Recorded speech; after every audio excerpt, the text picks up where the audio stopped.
Bueno, justamente para conversar los detalles de lo que vendrá el panorama comercial, luego de que los ejecutivos de México, Estados Unidos y Canadá han alcanzado un acuerdo, nuevo acuerdo comercial, y de lo que tendría que ocurrir en los próximos meses en torno a este acuerdo que deriva de la larga renegociación del Tratado de Libre Comercio América del Norte. Hoy nos acompaña Jesús Seade, quien participó muy activamente, eran los ojos de Andrés Manuel López Obrador en la renegociación del acuerdo comercial, forma parte justamente del equipo de transición del presidente electo. Gracias por estar con nosotros, Jesús, muy buenos días. Encantado, Manuel, buenos días. Gracias. Bienvenido. Encantado de estar con ustedes. Pues de entrada, hay muchos temas y tiene muchas aristas este asunto. Andrés Manuel López Obrador en días pasados lanzó una encuesta a través de sus redes sociales para bautizar o para tropicalizar este impronunciable UMSCA.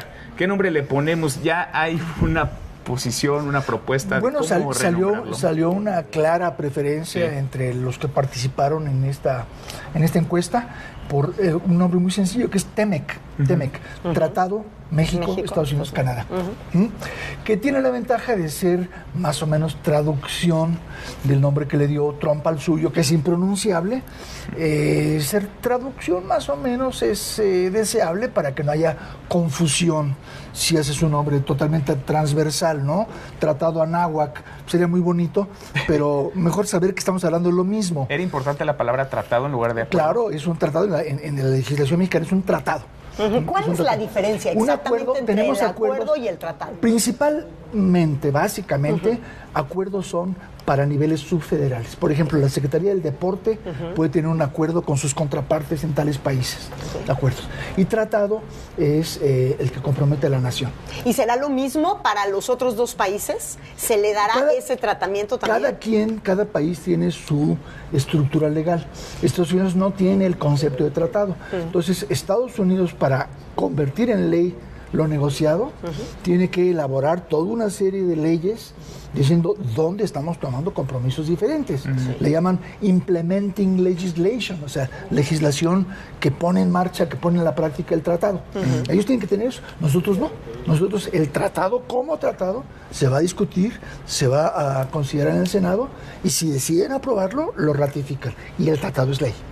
Ayer el líder de la mayoría, el líder de los republicanos del partido de Donald Trump en el Senado, Mitch McConnell, dice que el acuerdo, el tratado alcanzado entre México, Estados Unidos y Canadá no se va a discutir.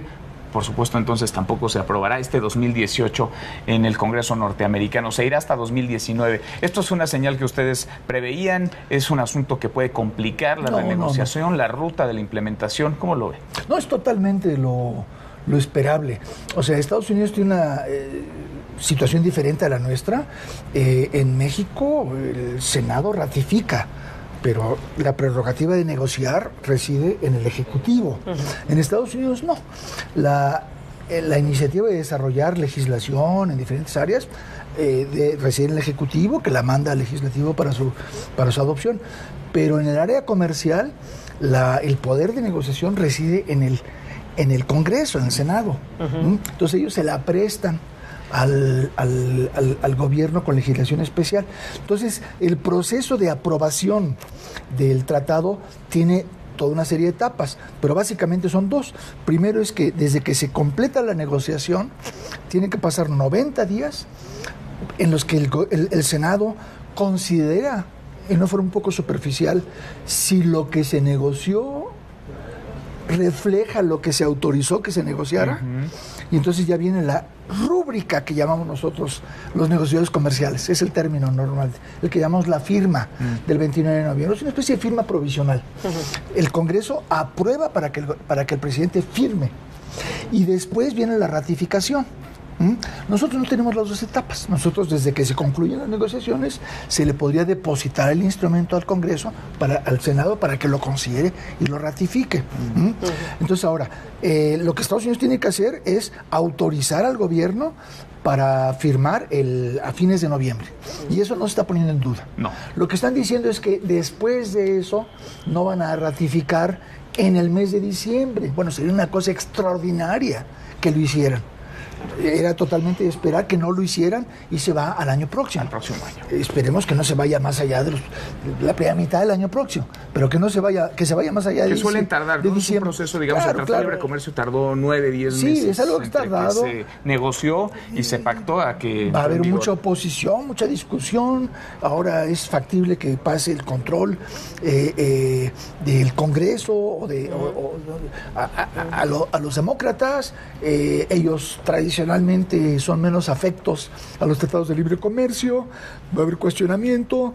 Está la presión popular empresarial en favor del tratado. Entonces va a ser una cosa compleja, mucha discusión. Esperemos que salga, esperamos que salga, pero no en diciembre. Sí. De acuerdo a cómo quedó este tratado, ¿cuáles son los grandes, desde su diagnóstico, cuáles son los grandes beneficios para México y qué sí nos tiene que preocupar? Bueno, yo pensaría... Porque tampoco es un jardín de rosas, ¿eh? No, claro que no es un jardín de rosas. Hay cosas buenas y cosas que hay que ajustarse, cosas que no son óptimas, pero que... El tema del empleo, por ejemplo, es algo que se ha discutido mucho en los últimos días. Sí, ese lo voy a discutir. Pero mira, yo pensaría que el principal beneficio está en que se aclara y se mejora todo el sistema de solución de controversias. Es muy importante. La fuerza de un tratado reside en el grado, la medida en la que tú puedas confiar en que si hay conflictos, si el otro hace trampa, si hace algo mal, te puedes defender. Obviamente los mecanismos de defensa son más importantes para México que para Estados Unidos, por tamaño, por una serie de razones, ¿no? Por todo.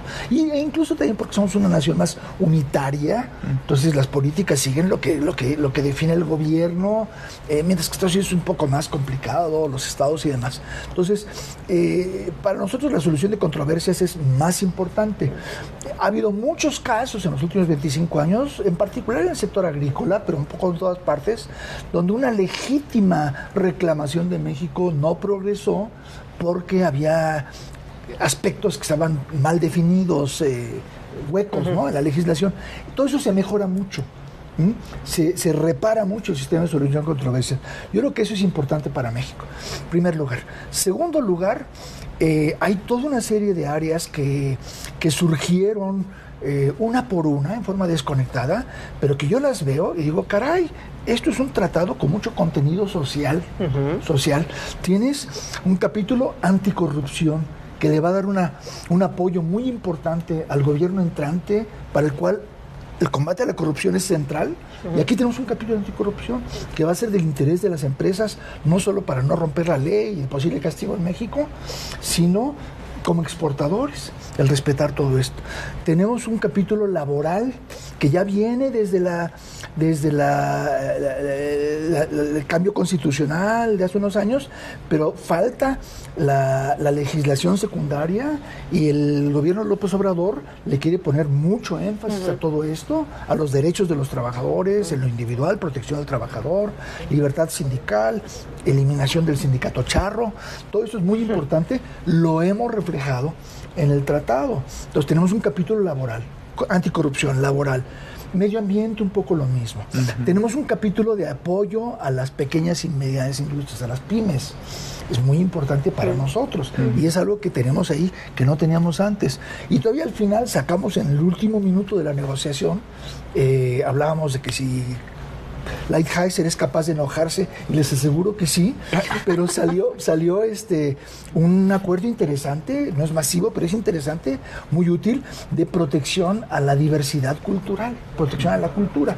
Entonces tenemos todas esas 5 áreas de interés social para todos, pero para México en particular. Yo vería ahí las ganancias. Finalmente está la cuestión de las reglas de origen, en automotriz, el área más importante en términos de pesos y centavos, y ahí hay muchos profetas que han dicho que esto es malo para México, pero yo creo que es bueno para México. Se ha malentendido lo de los sueldos altos, se ha malentendido, porque los sueldos altos incluyen 15% del costo total en ingeniería y en administración, que bien podemos traerlos a México. Entonces, jugando las cartas bien, podemos ganar en inversión no perderla, ganarla, y además ganar en valor agregado, en invitar a las empresas a que ya no sea nada más maquila, ensamblado, sino más valor. Entonces yo creo que salimos bien. Ahora, ese es el fondo, digamos, de lo que se acordó y lo que hemos ido conociendo, las letras grandotas, las letras chiquitas, pero también importa la forma, y la forma en dos rutas la dividiría y así las plantearía. Por un lado, ¿cómo fue estar en las entrañas de esta renegociación con la contraparte norteamericana, con la contraparte estadounidense y canadiense, con quienes apenas está comenzando, digamos, esta relación, la de un nuevo gobierno, la de un sexenio que está por iniciar, por un lado, y por el otro, con los pares mexicanos, con quienes formalmente se encuentran hoy todavía en funciones, el canciller, el secretario de Economía? ¿Cómo fue esa recepción, ese diálogo, ese trato, ese acompañamiento para la renegociación? Pues mira, yo al canciller Videgaray no lo conocía en absoluto, lo he conocido en todo esto y la relación ha sido magnífica. A Ildefonso Guajardo lo conozco muy bien de toda la vida y tengo una relación muy buena con él. Yo ya tenía el gran gusto de tener una relación estrecha y muy vieja, de respeto profesional, más que amistad, pero de mucho respeto mutuo, con la cabeza de Estados Unidos, Bob Lighthizer. Entonces, para mí fue muy fácil por el lado personal.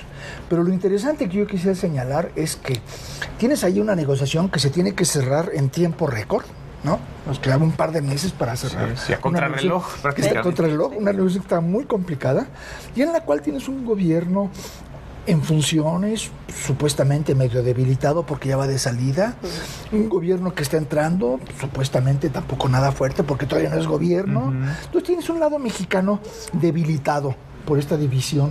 Complejizado, no más que debilitado, bueno, por las condiciones propias de la transición. Tú te esperarías que esa división no fuera una fuente de fuerza, sino de un poco complicado, de debilidad, negociando contra un lado de Estados Unidos muy sólido, muy claro en lo que quiere. Muy cohesionado. ¿No? Y en realidad lo que logramos hacer fue convertir nuestra debilidad en fuerza, porque trabajamos de una forma muy armoniosa, muy solidaria, muy de definir posiciones entre nosotros, Guajardo, Videgaray y yo, y entonces presentamos un frente común muy claramente unitario y fuerte ante Estados Unidos. Cuando había una demanda que empujar, la empujábamos, pero al mismo tiempo el ser miembros de distintos gobiernos, el entrante y el saliente, nos daba una fuerza adicional, porque podías usar eso para decir, no, esto no, por acá, ¿no? Y esto por el otro lado no, etcétera. Entonces, la debilidad la convertimos en fuerza y se negoció muy bien. A mí me llama la atención ahorita que mencionaba que no conocía al canciller Videgaray. No. De manera personal, ¿para Jesús Seade existió en algún momento algún tipo de temor de verse insertado en un equipo de negociadores pues que ya tenía muchos meses y que pues claramente pertenecía a un sistema, a una administración opositora de lo que Jesús Seade venía representando? Bueno, no tanto, porque yo desde el principio tenía la convicción de que el gobierno al que tengo el honor de pertenecer, el gobierno electo al que tengo el honor de pertenecer, tiene prioridades fundamentalmente diferentes en combate a la corrupción, en combate a la desigualdad del ingreso, pero todo eso no pasa por el lado comercial. Entonces yo tenía muy claro que por el lado comercial podríamos tener opiniones diferentes, no por razones ideológicas, sino porque cada quien puede tener su manera de pensar. Pero yo me sentía muy cómodo de entrar a una negociación en un área que he conocido mucho tiempo. Un personaje clave, Guajardo, lo conocía muy bien. A Videgaray lo he seguido, yo no tenía ningún temor en ese sentido, tenía curiosidad, tenía mucho interés de entrar en un tren que va, bueno, que en general rápido, aunque en ese momento estaba estacionado desde hacía varios meses, y bueno, a contribuir al arranque. Además, mi mandato era ir de observador, que apoya. Energéticos tenía que ver cómo estaba y estar seguro que saliera bien, pero fuera de eso era apoyar donde pudiera apoyar, donde hubiera la posibilidad de ayudar a destrabar, y fuera de eso no meter nuestras pretensiones, etcétera. Entonces tenía yo la comodidad de que no voy a reabrir todo, ¿no? Sino solamente ver dónde puedo ayudar. Muy interesante, la forma, el fondo. lo que vendrá, por supuesto, sobre este acuerdo, sobre este tratado comercial México, Estados Unidos, Canadá. Jesús, ha sido un gusto platicar contigo. Un gran gusto. ¿En dónde te vamos a ver los próximos meses? ¿En dónde vamos a ver? ¿En China? No estamos seguros. Vamos a ver. Donde más le pueda ayudar al presidente. ¿Pero le gustaría? Me gusta estar en México. ¿Le gustaría quedar como embajador de China? Me gusta estar en México. Estoy encantado de regresar a México, pero ser embajador es estar en México también. Claro. No lo excluyo en absoluto. Sería un honor. Yo quiero ayudar donde mejor pueda ayudar. Eso es lo que tiene que definirme el presidente electo, lo que más le convenga. Muchas gracias. Muchas gracias. Gracias. Encantado. Muchas gracias. Hasta luego. Encantado. Muchas gracias.